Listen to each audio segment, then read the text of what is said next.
This summer, many of the celebrations for America's 250th birthday will be grand in scope. An IndyCar race around Washington, D.C., a Great American State Fair, and a mixed martial arts fight on the South Lawn of the White House. But in communities across the country, smaller celebrations are also taking place, hoping to use some of the year's patriotic energy to engage their neighbors and transcend political divisions that can overshadow so much of civic life today. Judy Woodruff reports as part of her series, America at a Crossroads. On a picture-perfect spring morning, a group of British soldiers are preparing for battle. Nearby, a camp of patriots is doing the same. Shoulder. Firelock. Before starting a mile-long march to meet their enemy. But instead of a trek through lightly settled wilderness, these soldiers are navigating a modern-day New Jersey town, including traffic, narrow sidewalks, and a march past a marijuana dispensary. Waiting for the two sides to clash is a small crowd, here to witness a reenactment of the Battle of Bound Brook. Colonial soldiers trade fire with the Redcoats, near the spot where 249 years earlier, about 500 patriots were attacked by nearly 4,000 British Crown troops. Like that day in April of 1777, the Americans put up a spirited fight, only to eventually retreat from the British. Bayonets! The local connection and spectacle was infectious. We've been to a lot of these, and this was definitely the noisiest of them all. The Chen family came dressed in their own period costumes. For all of us, being able to appreciate beyond just the pages of a book what our history is as a nation, and to see it come to life like this has really helped our own patriotism and our own appreciation of our nation. David Valla lives in Bound Brook with his family. To have this kind of history in our city, in our town, something to be really proud of. I know the outcome already, unfortunately. I know it's an L for the Patriots, but just excited to be a part of it. Rob Schulte and his son Jack came to portray loyalist militia. Usually we are our patriot Continental line, but today we're filling in and helping out the Brits, and I guess for the day it's God Save the King.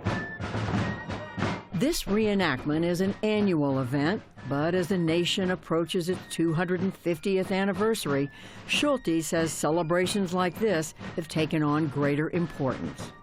There's a lot of division in our country, but if there's one thing that we all have in common that we can all agree upon, it is the ideals of our founding, our ideas of liberty and equality, and the fact that we fought together as a nation through all of our differences to achieve that. I think there's no better reminder than the 250th anniversary of that for all Americans.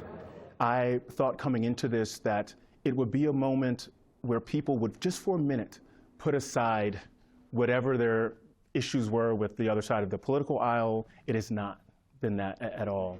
Theodore Johnson is a columnist at the Washington Post and a retired commander in the U.S. Navy.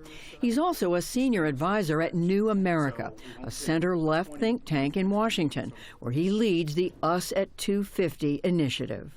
We wanted this to be a moment that Americans could take intense pride in the progress of the country.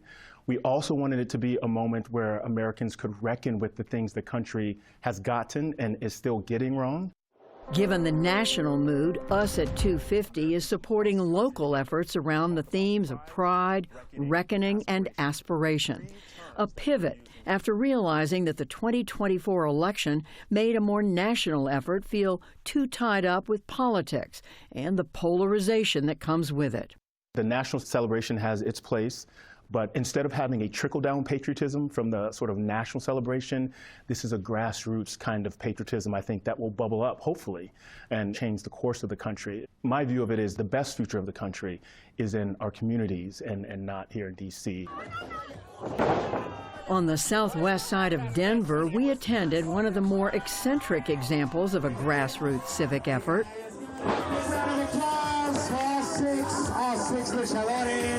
Lucha Libre wrestlers were only part of the draw for the Tax Day Carnival.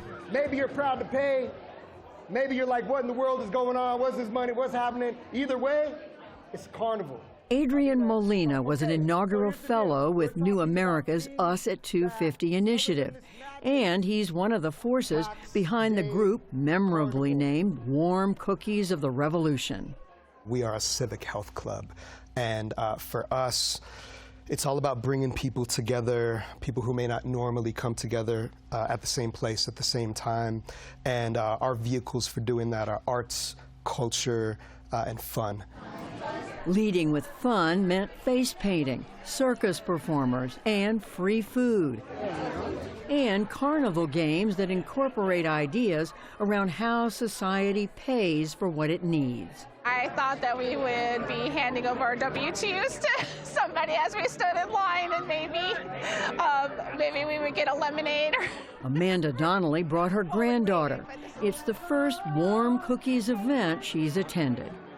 Understanding that we can come together and even if we have differences, enjoy each other's company and be together in community is really important. And I think that's what America was founded on, right? Some people with a shared vision enacting it. Warm Cookies also has programming focused on suburban communities and a project targeted to rural areas called Future Town, which reimagines what small towns could be.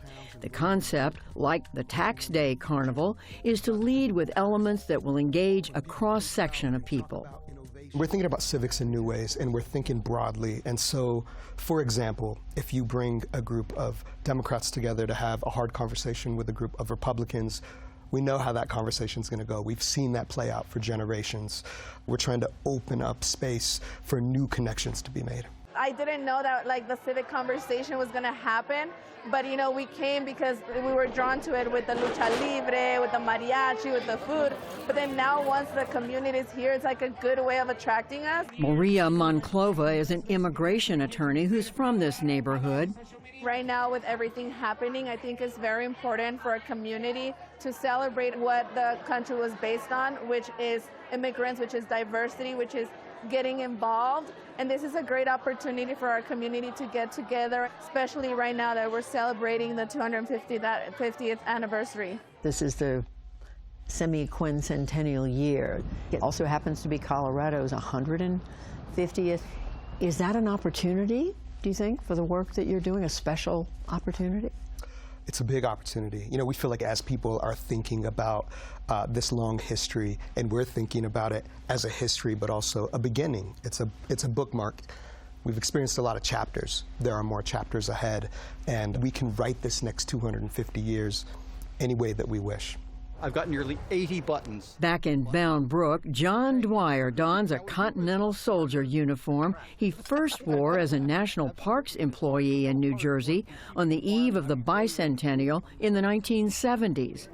We held events that drew out tens of thousands of visitors. That was more than a lot of parks will get in a year, and we were getting that in a weekend. But it was the bicentennial. Everybody was fired up for the bicentennial. This 250th, it has revived a lot of that kind of feeling. But it's tough to get people to come out to stuff. I mean, there's not a bad crowd here today, but it's not the thousands I might have remembered. After portraying the British victory in the morning, the two sides reverse roles in the afternoon, making their way back through this central New Jersey town while exchanging volleys of gunfire. A reminder of the fight for our independence and a hope for a more peaceful future. For the PBS News Hour, I'm Judy Woodruff.